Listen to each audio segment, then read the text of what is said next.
We're really very happy to be able to host today here at Dr. Liebovitch and to thank our colleagues and friends from ISENS and Jason Polster, as well as the College of Education and Colloquium. So this is the first time that we've had this form of collaboration for hosting one of our colloquium, so we're really appreciative. And it goes to the interdisciplinarity of the work that we're doing on themes of human rights and social justice.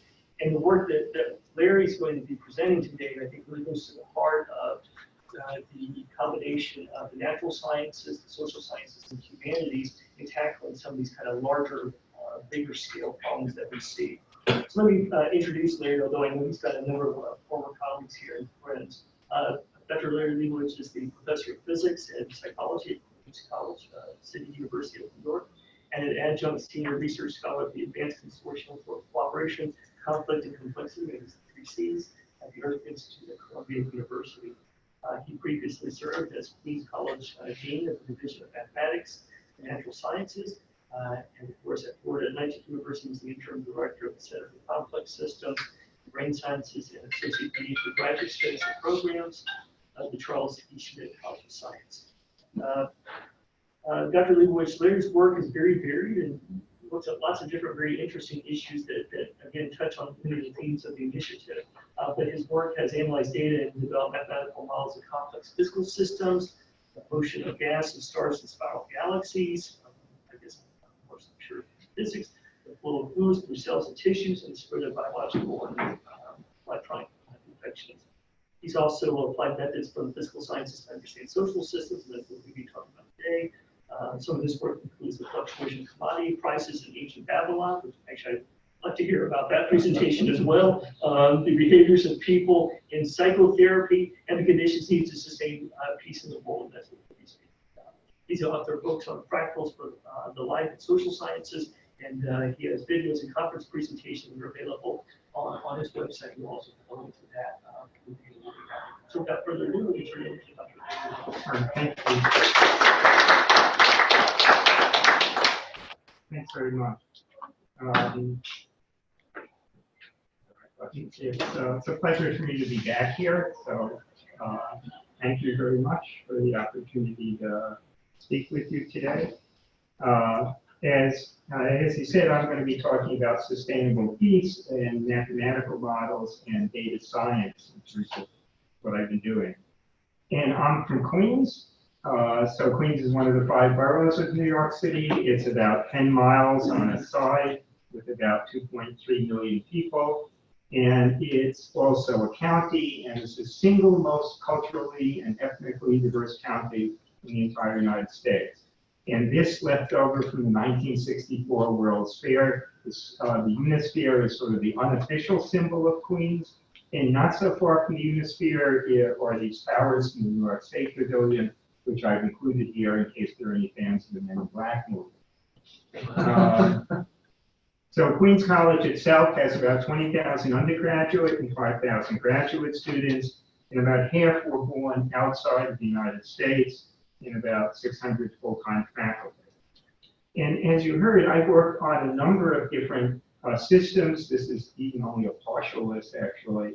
But what all these have in common are they're complex systems, meaning they have a lot of individual pieces that interact strongly with each other.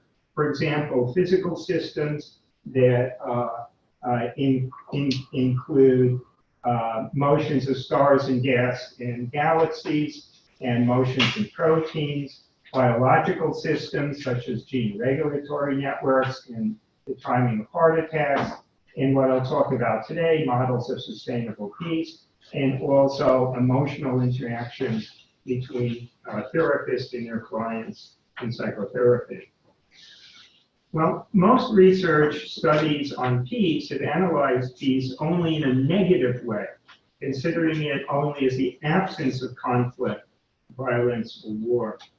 So there's a growing effort to understand positive peace, that is the political, economic, and social systems that generate and sustain peaceful societies.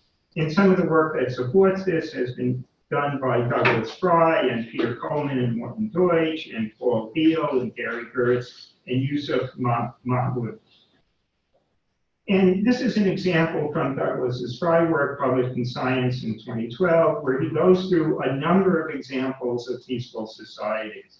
And he discusses at length a little bit about the Iroquois Great League of Peace from New York State, which over a roughly 300-year period managed to maintain a peaceful relationship between 5 and 6 tribes, at later 6 tribes living in New York. And even though there were no wars among these tribes, life goes on as usual. There were murders and crimes, and occasionally they fought wars with people outside. But the group themselves didn't fight with each other. But this was something that was done actively to accomplish this. First of all, there were myths and mores. They had this idea, this symbol of this tree of peace, where cut off below the screen is actually a war club. And the myth was they had buried their war clubs underneath this tree, and an underground secret river had come by and taken the weapons away. And what's interesting about the tree of peace, the bird that sits at the top is an eagle. And in order to maintain peace required eternal vigilance. This wasn't something that happened by magic, but they reinforced this by the myths and mores in the society, by an annual ceremony of peace, by establishing conflict management structures at the village, tribal, and league level at the Council of Chiefs. And interestingly, this is a society where women played an important role. And the women had the right to fire a chief if the chief was behaving badly. So this is part of the Sustainable Peace Mapping Project, which is the Advanced Consortium on Cooperation, Conflict, and Complexity. There's even one more season at Columbia University. And this is in the 3rd year of a 10-year initiative to use the scientific evidence from a wide range of disciplines to identify the factors that generate and maintain peace, to understand the relationship between those factors. And what my role in this is to turn their qualitative models into quantitative mathematical models, and then to use data science methods to actually measure their proposed peace factors to try to test, improve, and validate those models. And with the hope that maybe we can use this to actually predict effective interventions in systems, and maybe also try to avoid unanticipated consequences. So the group is really led by Peter Coleman, but it includes people from both the US and Brussels and the UK, and there's even a wider group. And the way this process started, they first did a literature review and then conducted a survey where they sent out about 300 survey forms to a very wide interdisciplinary group of people. They got back 72 responses. That led to a small workshop of 15 participants, and then a larger workshop with about 50 participants, including academics, practitioners, policymakers in 9 universities, and additional people from the United Nations, the Environmental Law Institute, the United States Institute of Peace, the Inter-American Development Bank, the World Bank, the Meteor Group, and the Bloomberg Company. And what came out of all this was what is called a causal loop diagram, trying to list what they thought the most important factors were in maintaining peace and how those factors influence each other. So the most important factor, which they unfortunately abbreviated, is positive intergroup reciprocity and negative intergroup reciprocity, which means if someone from another group does something nice to you, you do something nice in return. And the negative is the opposite of that. They also felt that what was very important were people's emotional historical memory of what happened in the past. How people feel about the past affects how they feel about the present, how they act in the present, and how they feel about the future. And also their expectations of what they expect to happen in the future. And also linked in this are these promotative intergroup structures and processes. So these were the things that kept the Iroquois Federation working and peaceful. And sometimes you can have the opposite effects of those. So these things in red I'll call negative variables because they do things to hurt these. And I'll call these green things positive variables. And the way things interact, either they reinforce each other, so they have plus signs, or they do the opposite and have a negative effect on something else, and those are indicated by these minus signs. You can also see there are a lot thicker arrows, a lot stronger effects from these negative factors. And that's because when you do something bad to someone, it hurts deeper and longer than when you do something good. So they've been expanding this causal loop diagram to include a larger number of additional factors. So the advantages of a causal loop diagram like this is that it forces people to identify individual elements that they think are important and have those individual elements positively or negatively influence each other. And this also leads to positive feedback loops, which are sometimes called reinforcing loops, and negative feedback loops, which are called balancing loops. And the uses of a diagram like this, it promotes conversation and suggests new hypothesis and theory building. It organizes the available knowledge. It helps to identify potential gaps in current knowledge and policies. And in a diagram like this, you may look for leverage points. So if you wanted to make something better, maybe that's the point at which you should intervene and change something. Danny Burns from the UK has said that what's important about creating this diagram is not the end point, but the process. So this will usually be done with a group of people in the room, either working on a whiteboard or using Post-its to try to create things. And it's a way of people creating or pulling out of their minds from the discussion with other people what they think is important. So this is an example of that. So this is one of the models that we've been working on. And if there's a change, for example, in normative values, that will have effects on many other things. So there'll be a negative effect on these negative intergroup reciprocities, because we're going to do the opposite of it, and a positive effect on sustainability of things. And the sustainability will have a positive effect on government institutions. And government institutions will have a positive effect on information flow and a negative effect on negative intergroup reciprocity. And if you're nice to PowerPoint, it works without touching it. But negative intergroup reciprocity, as you expect, may have a lot of negative effects on these positive variables. So the limitations of these diagrams, or that in principle it might be possible to think through if you change this, that's going to affect that, which will affect the tertiary set of things, etc. But it's much too complicated to do that. It's very difficult to do that. And also, none of these piece factors are quantitative values. We can't say that something is more important than something else, or something is going to have a bigger influence on something else. And it must be clear that the value of all these things in the system depend on each other. So in principle, we should be able to compute how the value of each variable depends on the value of all the other variables. So we can do that if we create a mathematical model. So in this, we give all of these factors quantitative values.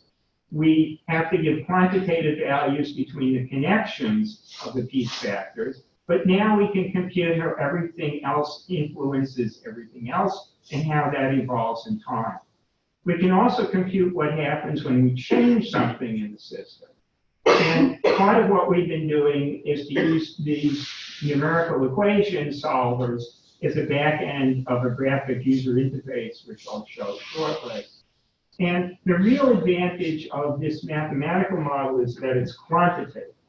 So that means we can use data science methods to measure quantitative values of the Peace factor from empirical data. That means we can compare the quantitative values of the model with real quantitative empirical data in order to test and improve and validate the mathematical model.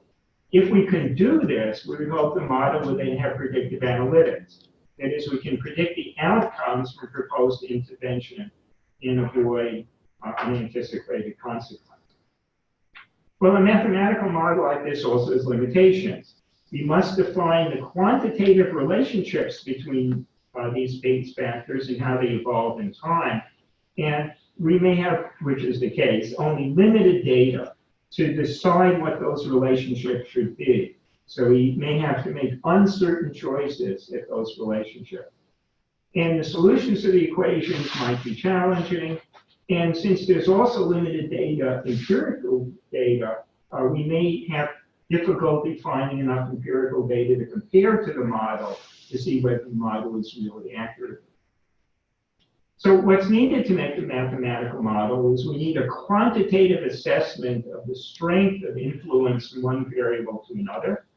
We need the mathematical rules of how each variable influenced each other and how they evolve in time. And we need clear operational definitions of the variables so that we can actually measure them. So I'm going to show you an example of one of the earlier versions of the central component of this sustainable peace map. So this had 3 positive and 3 negative variables.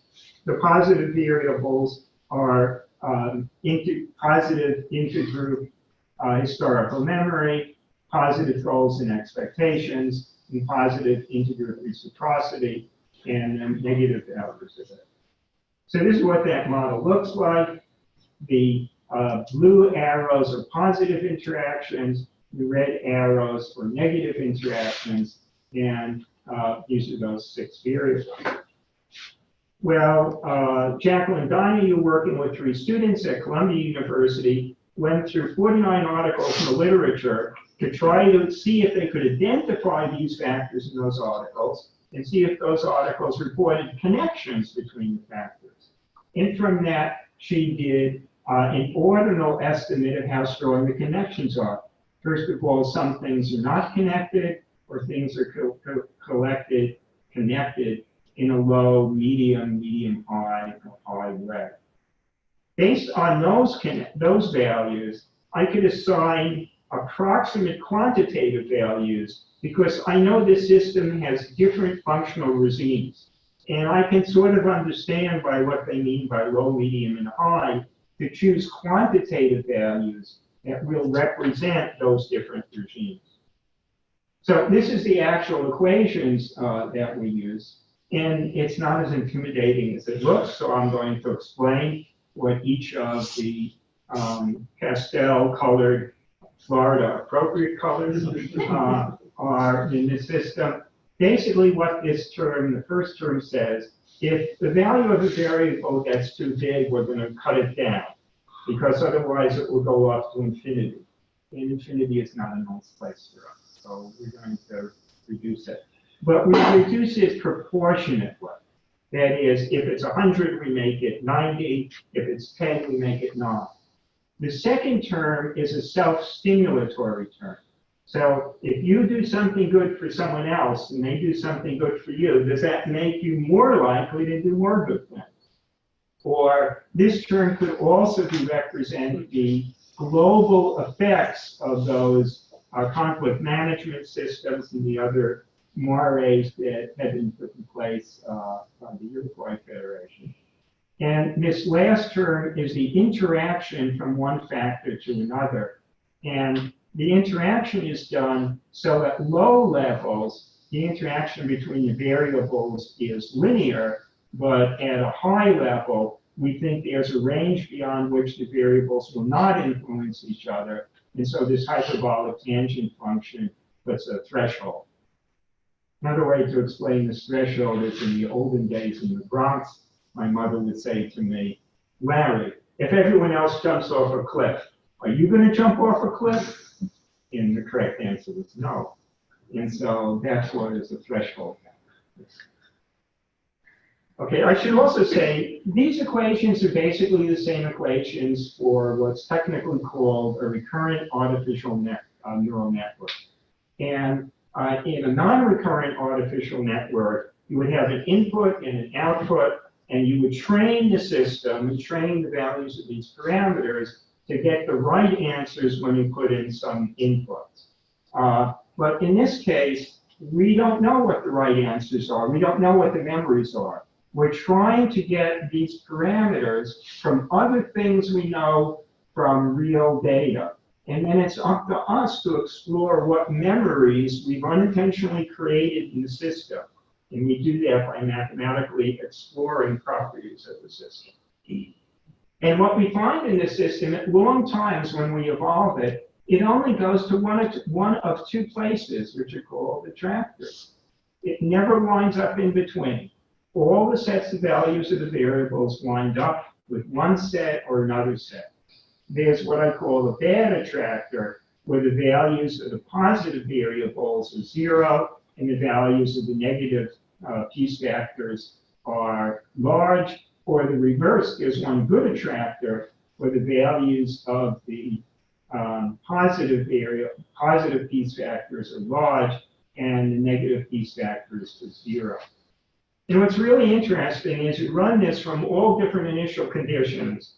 This system, well, first of all, this is meant to illustrate one way to think about these attractors is we have some energy landscape and things like to run downhill, so they'll stay in an attractor. Even if you move it out of the attractor a little bit, maybe you can fall back in, and there may be other attractors elsewhere in the system. So it's a gradient system? A great meaning? The attractors are equilibrium states? The attractors would be kind of like energy minimum. It means they're stable critical points. Yeah. So you would wind up in that. Right. Thank you. So this is an example of some calculations of that system. The vertical axis are the values of the piece factors, and the horizontal system is time. And in this case, these 3 values of the bad attractors reach large values, and the positive piece factors will wind up at 0. And this is meant to illustrate that. So here, the size of the circle corresponds to the value of that piece factor at long times. And here you can see the 3 negative factors have much stronger values than positive piece factors, which is 0. And this is what things look like in the good attractor, where again, these are the values as a function of time. And in this case, the positive variables, positive piece factors, are larger than the negative piece factors. So this is a computational model. We can play games with it. We can disconnect those negative connections between the positive and negative variables. Now, if we do that, it's very interesting that the positive variables assume the values they would have in the good attractor, and negative variables assume the values they would have in the bad attractor. So this is the beginning of a clue as to what's going on. In fact, when we run this system from almost all initial conditions, it always winds up in the bad attractor. We have to start it very, very close to the good attractor for it to wind up here. That's interesting. And why is it happening? Well, it's happening because these negative variables all self-reinforce each other. And then because of this high negative connection to the good variables, they dampen down. So the negative effect, the strong or enhancement, or the fact that negative emotions are stronger than positive emotions, brings this whole system down. But we don't think it's always like this. We think we've left something out. And I'm going to describe to you what we think is left out, which is basically that in order to beat these negative emotions, we either add a lot more positive piece factors, or we create some crucial piece factors to be much more influential. So I'm going to show you the graphic user interface and show you little properties of what an attractor actually looks like in some of the other causal loop diagrams that we've been working on. So I'm going to run this program.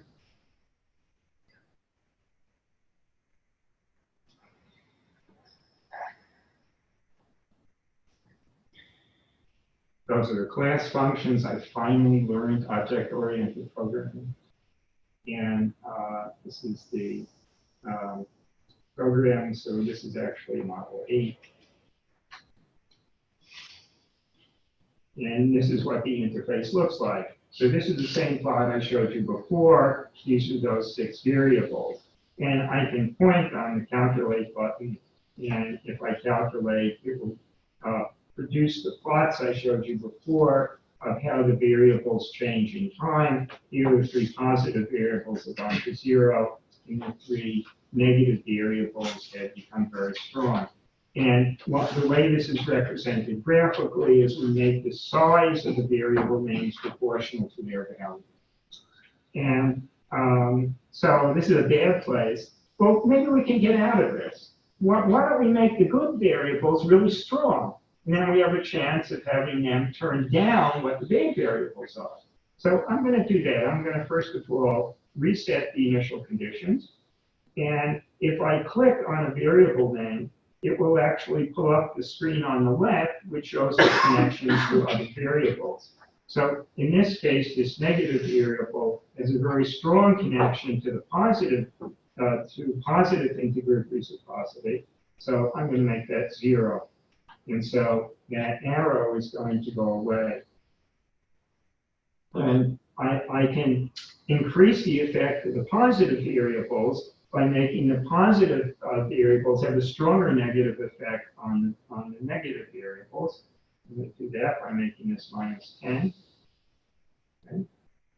And so this is the new system.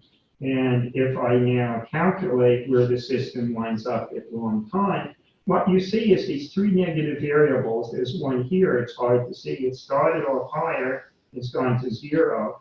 These 2, because they're self-reinforcing each other, have started off high, but now they're being beaten down by that strong negative influence from the positive variable. And so now we see that the 3 positive variables are much stronger.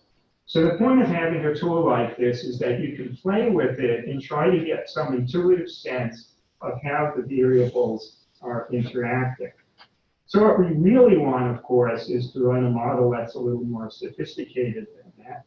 And this is the model that I showed a little bit earlier.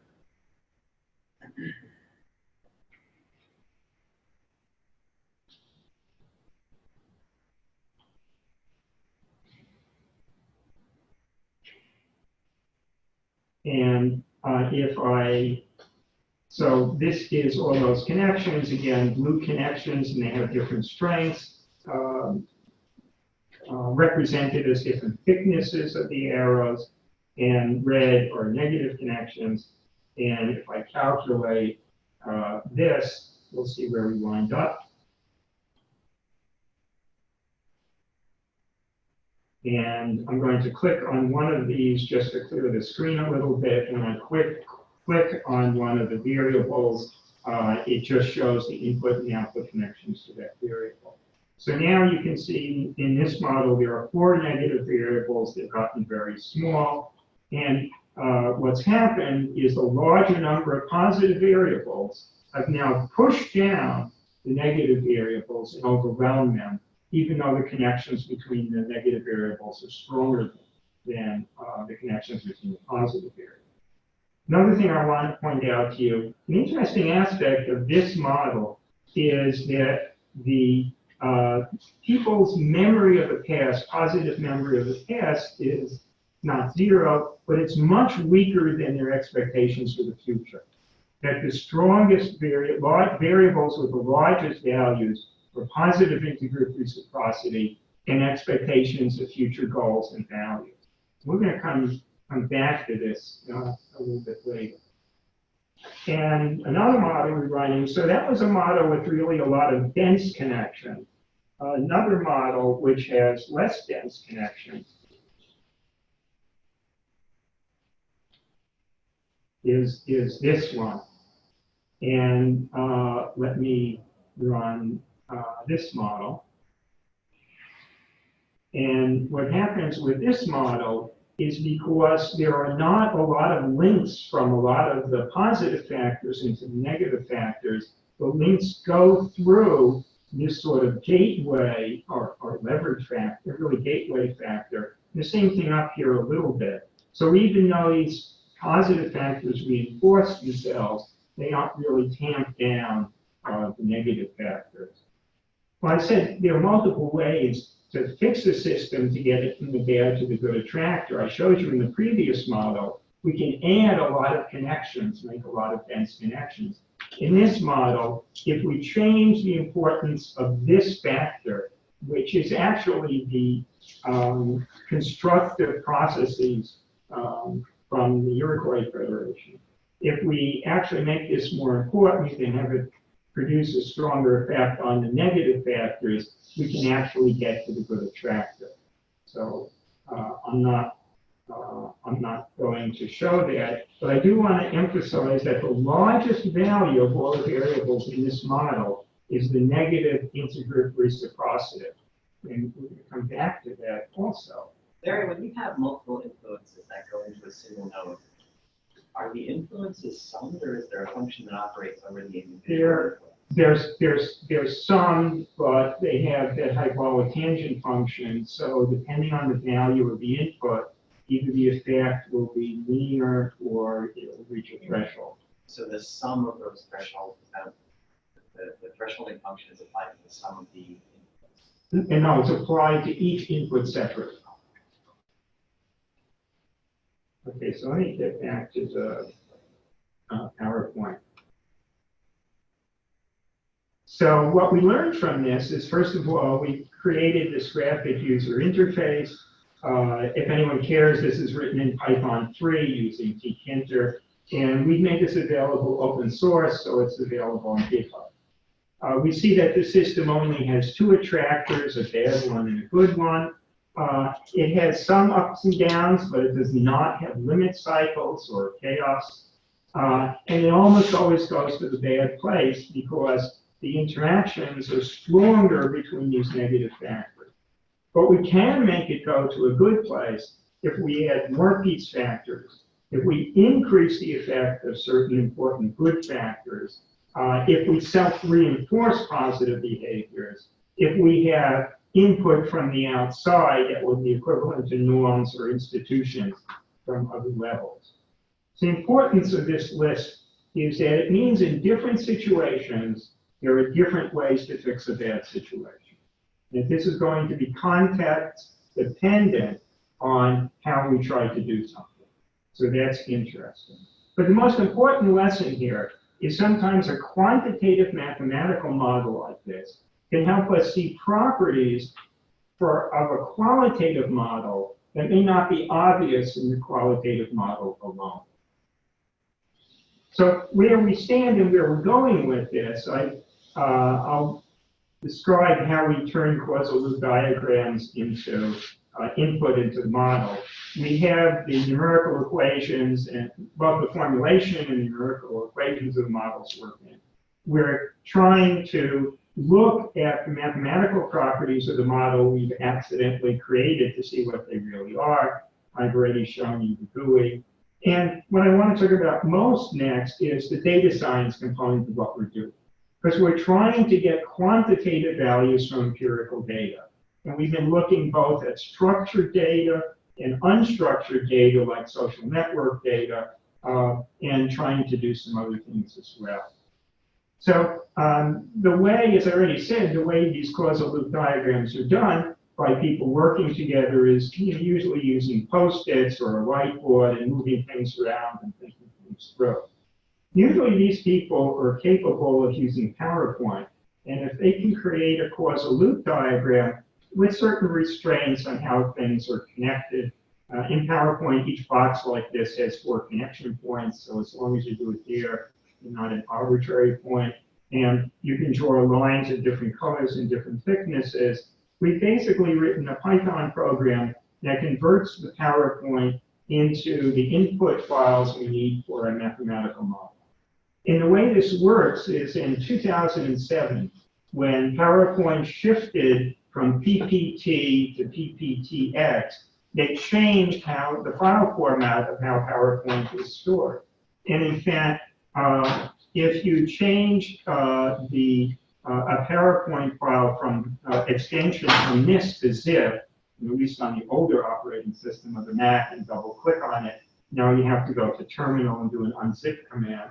But if you do that, it unzips the single file, and it's not a single file. It's a bunch of files and folders which are all written in XML, and it's all text.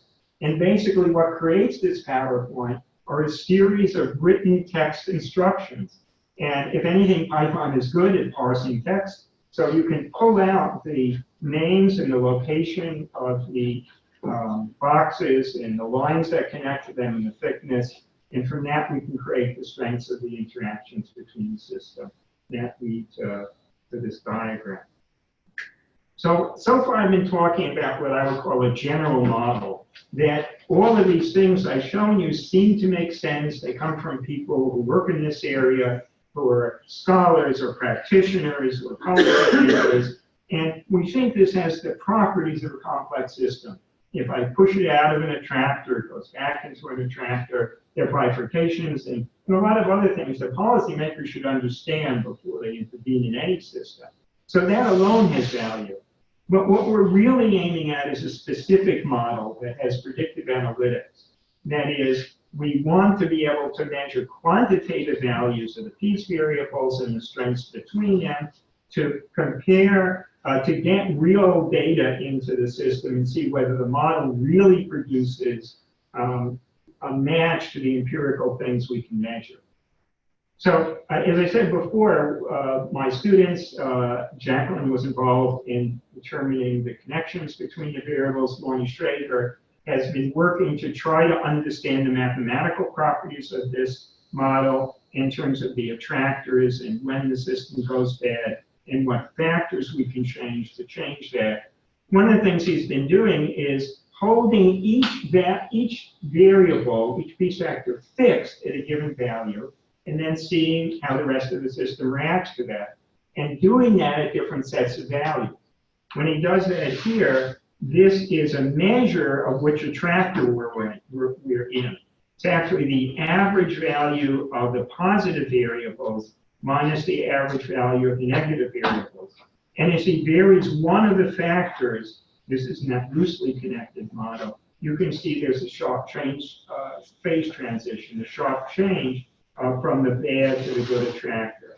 On the other hand, for some of the other variables that are less central, in this case, as he changes the value of that variable over a long time, a large set of values, you can see there's a slow, small change in that variable, but it doesn't flip it to the other attractor. So what we're doing by trial and effort is to see which are the most important things to change to push the system into a different place. My colleague Lev Guzman-Barkas in Mexico City has been approaching it a different way. There are a lot of theories and mathematical tools we can use to analyze networks.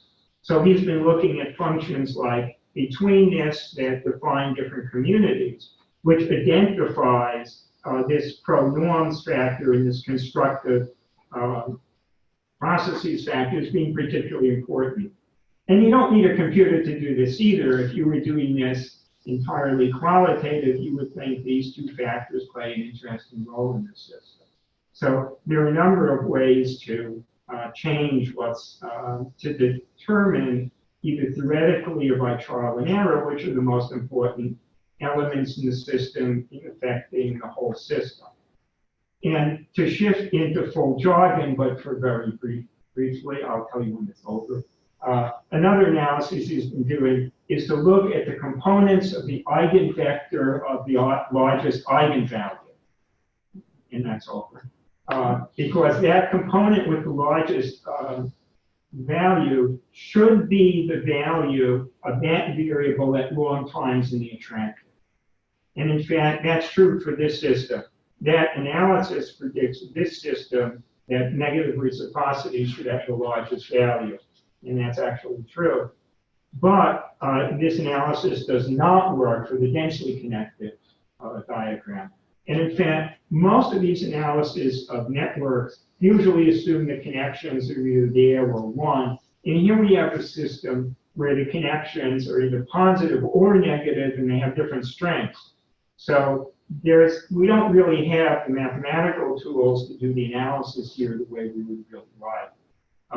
But that's good. So that means either someone else or us will develop a better mathematical tool that will have applications to here, the network. Chaim Eisenbach has been looking at databases. One of the ones that is most used is the Global Peace Index to measure some of the variables. And it turns out this seems simple in principle. In reality, it's not. He found that drilling down to see where the data actually comes from, sometimes an element in the database comes from a real identifiable source, like a census data or something like that, or health records. But sometimes it leads to things like some of the things in the Global Peace Index are from an unspecified number of people on a committee for The Economist magazine. And they're rating the internal violence in a country between 0 and 5. And maybe they're getting it right even, I don't know. And sometimes he drills down, you can't even figure out where the data has come from. And sometimes, as shown here, the data is actually circular with databases using data from each other and reaching at different levels. So this isn't as simple as it seems. Mohammed Salimi and Ahmad Khan have been looking to measure intergroup reciprocity. So they've been looking at fans of football teams, what you would call soccer, and in both London and in Northern Ireland.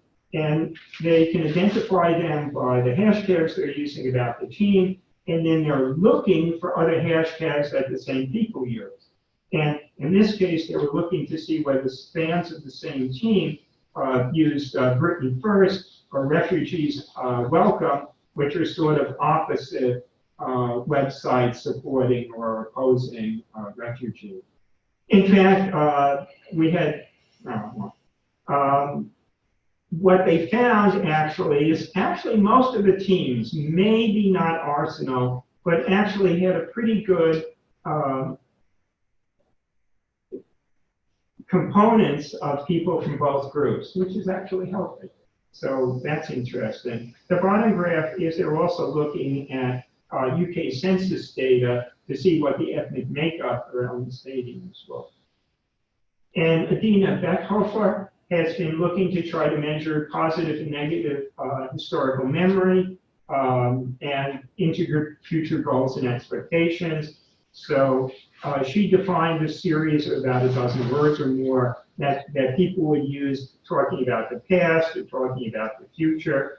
And then she could find tweets with those words and then do a sentiment analysis on the rest of the words in the tweet. So sentiment analysis means you try to measure the emotional valence. That's my psychology word for valence. And you can measure there are databases to measure the emotional valence to try to get an estimate about whether someone is expressing a positive or negative emotion in this way. The first thing we found from doing this, which surprised both of us and the rest of my group too, on average, most tweets are actually slightly positive. So I'm not on Twitter, but I would think from what I read on my mass media that everything's awful on Twitter, but actually it's sort of slightly positive. And when it's negative on average, it's not very negative. But besides that, what you did find is that the positivity of the future was greater than the past, which were greater than the average positivity of random tweets. And this was statistically significant. But we find that this changes over time. So in fact, this was done just around or before New Year's. Many people were feeling more positive about the new year. After this has changed a little bit. So this is a nice measure, but it also changes with time. If you remember when I mentioned before, on one of the models, people's future expectations had a higher value than their past. And that's because there are more things connected to the future than the past. You can't think too much about the past. And so in those models, for that reason, unintentionally, would predict that these future expectations would be higher than people's emotions about the past. Douglas Fry has been going through primary anthropological sources, identifying 25 factors and maybe 20 sub-factors of those. And we've been looking at that. They haven't finished doing the coding, which are done by real live human beings. And we've been gearing up to do either a multi-element logistic regression or machine learning on that to see if we could identify the factors. He has two groups, one of societies and cultures that are peaceful and one that aren't. We're trying to see if we can pull out from this data what are the characteristics of peaceful and not peaceful society. The other thing is everything I've been describing now is a top-down approach. The original groups sat down at a table and drew boxes and arrows, and we turned it into a model. We looked for parameters of the model, but it's all top-down. In data science now, there's a different approach where you don't start with what you expect, but where you start with the raw data and do things on the data to try to assemble what you think is going further up. So we've been working with David Bly, who's at Columbia, to try his topic analysis, which is a way of looking at individual words within context to then see how things combine together and how they group into larger topics. And they've been doing this actually on things like biomedical research to see how different genes and different things influence each other. I think he's currently working with someone in the history department at Columbia doing this and analyzing diplomatic tables. So the conclusions of this is peace is not just the absence of war. It needs a positive peace system, and strong negative emotions that would put the system in a bad place can be overcome in a number of different ways, by a set of many good factors or by a few strong, well-placed factors. And this is situationally dependent, that it may be in different situations, different peace factors and different ways of supporting the system may play the most important roles. Another part of the conclusion is that mathematics can be our friend. A lot of the social scientists are not convinced of that, but it's true. We can do things that help us bring additional insight. They don't replace, but they bring additional insight into the qualitative model. And we do this by encoding our assumptions into equations, solving those equations, seeing the results, which do sometimes surprise us, and comparing those results to data. And to help people do that who don't have as much computer experience, we've created a user interface to make that a little bit easier. And as you're already told, a lot of this is on our website. Here's some of the piece articles. In blue here is part of the reason why I'm here, which is working with Paul Peloso on analyzing the data he's been collecting on interactions between therapists and clients and psychotherapy, a number of other publications. Toward the top of the website, there are a number of videos that explain some of the stuff I've been doing. And also, I've been teaching mostly physics courses. So we had a physics course we taught for computer science students. I didn't think it was that up to date. So over the last 2 years, I've been working to update it. And that course has a lot of more modern physics and how it affects computer science, like quantum computers and things like that. And all of the lectures from that course, not the recitation problems, but at least all of the lectures from that course are on YouTube. And there's a link to that from my website also. Thank you.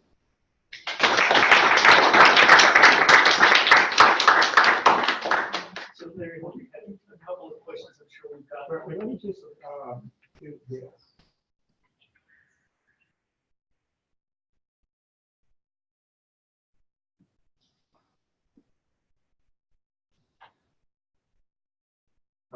Okay.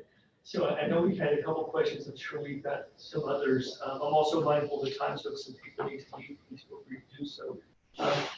Let me just begin by asking you a question.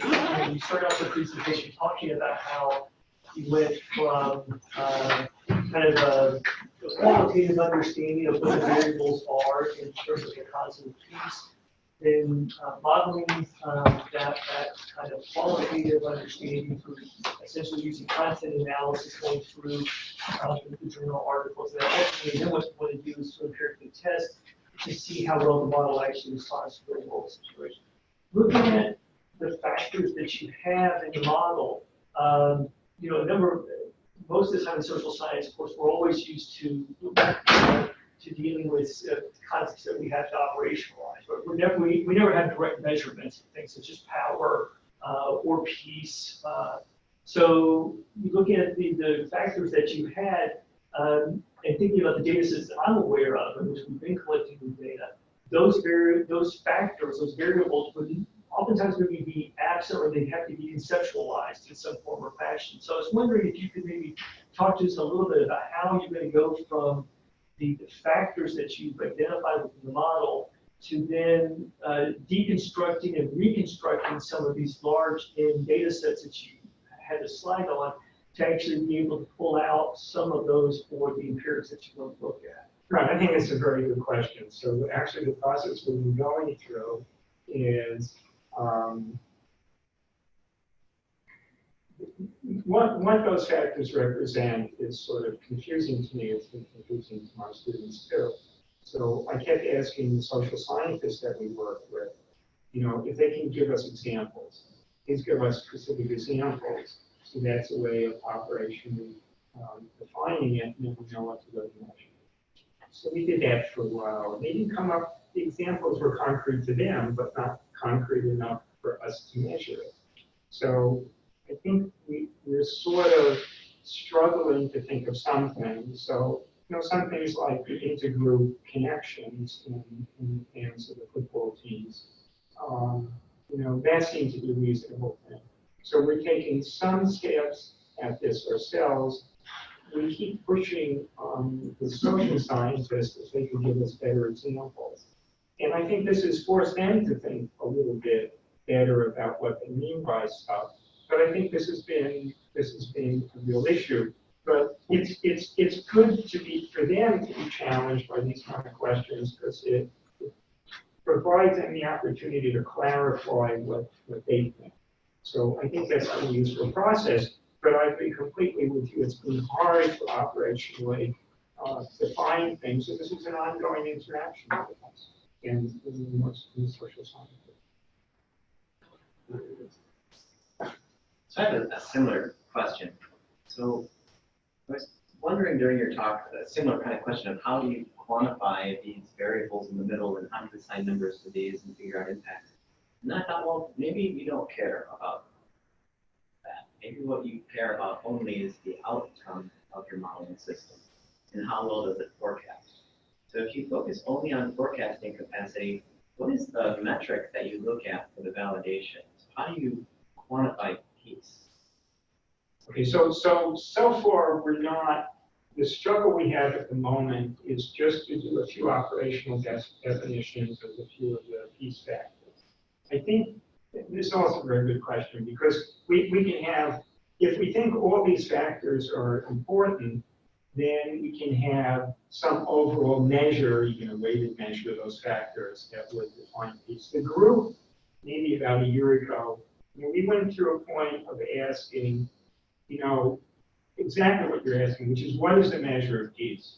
Is it some combination of all these factors? Is there a single variable that always tie in, and then if we measure that variable, that's peace? So this is an issue that's still sort of up in the air a little bit. In terms of whether we're in which attractor we're in, as I say, we can define a global measure of the average positive variables minus the average negative variables. And that kind of tells us where we are. Yeah. I have a little technical question. So in societies in general, interactions between members of the society may change the weight of the interaction between them. You can envision this as, you know, I'm becoming a friend or I'm becoming your enemy, right? And this updated kind of weights in the network that you have can change, of course, the dynamics of the entire system. So my question is, if you are considering these updated weights in the network, how would you update them? Okay, so that's also a good question. We haven't, for the moment, we've kept fixed weights because we have enough other parameters to confuse us, so we haven't dealt with that. In other network problems, people have found that changing weights very important. So, for example, someone I know works on measuring the activity in different parts of the brain during different parts of sleep. And what he thinks is going on, and what some other people think is going on, is that the connections between different brain areas are changing, and that changes how the whole brain is functioning. The functional connections are changing. And so, how those functional connections would change in the network could produce very important changes in what the whole system is doing. I mean, we're struggling to understand how human beings around the whole world are doing something. So it's like we're trying to take slices of this that we think might tell us something, and we have to make tough decisions sometimes about what to include and what not to include. Do you think, so in biology we have the KPF rule, right? That rule. Right. Do you think something similar could be implemented in this kind of social network? Yeah, we actually have thought a little bit about how we would implement things like that, like strengthening. Well, the heavy rule here would be just strengthening connections that we use more often. So we could do things like that. I would say at the moment, I'm more concerned, I think, with two things: with actually getting empirical data, and that's very difficult. We had actually, when we showed one of these causal loop diagrams to David Loy and said we're trying to measure connections between two of them, he said, well, each pair of those is a PhD project. And so there's a lot of effort going into that. So I would say at this point, I'm more interested in trying to get real measurements. And the other question is how do we tell if something is real? We're just throwing out these different variables. And what should be our procedure to tell us whether it's relevant or not relevant?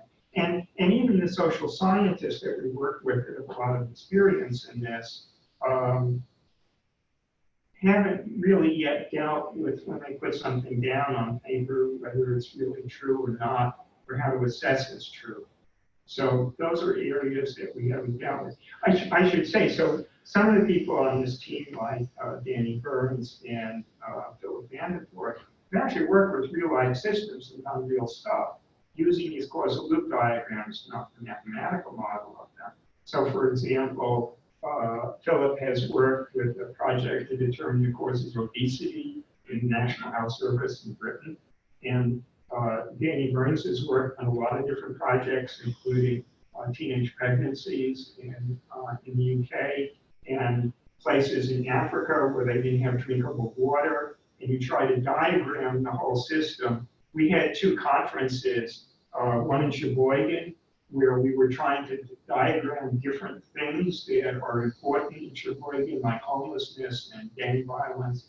And, we had the police commissioner and other people from different service agencies who were trying to use these techniques to decide if this is a leverage factor that connects things, how do we change that? And if you change it, how do you monitor the result and then respond to it? So the jargon phrase for this is action research. Rob Rosigliano, who's sort of on the edge or in the project, has done a lot of work for USAID, Agency for International Development, where they'll go in and spend 2 days doing a causal loop diagram and actually looking for actually things they really want to change on the ground, to do things. So the other people in this project have real experiences in things. And in terms of making the mathematical model, I'm a little bit guided by that experience, but also know from the questions that are being asked, which are all very good, that, I don't have a complete sense of all the things that need to be done, but we're trying to get a slice of something And I think the math model has helped inform what's going on in the causal loop diagram, even if we're not doing all the things that maybe we'd like to do.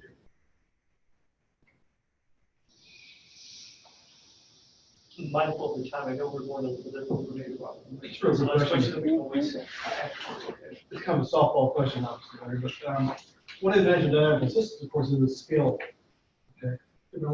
Actually, what level were you applying this to? Is this for intergroup, international, interpersonal, and or is it scalable across the different levels with some slight tweaks in content? That's also a good question, and some of the things over the last year we've actually thought about. So as it's set up now, it's intergroup. It's not individual people, it's not personal interactions, it's not nation-state interactions or anything like that. We've also discussed how this level is connected to other levels. Are the rules that function at this level the same or different than the rules that function at individual level? So that's one of the choices that was made at one point in this project, was to think of this as an intergroup level. So that's where we've been. So let me just conclude by saying, I think for those of us who work in this area, one of the real pleasures is that, you know, you've got far more puzzles than you ever have solutions. And I think by having colleagues from different disciplines to provide their own lens really helps sometimes to provide just clarity about, you know, what are you thinking, how you conceptualize certain things. So again, I want to thank Larry, thank Dr. Liebovitch for coming today to present. And we'll be having this also posted on our YouTube channel, and we'll be making it available through this webpage as well. So thank you so much.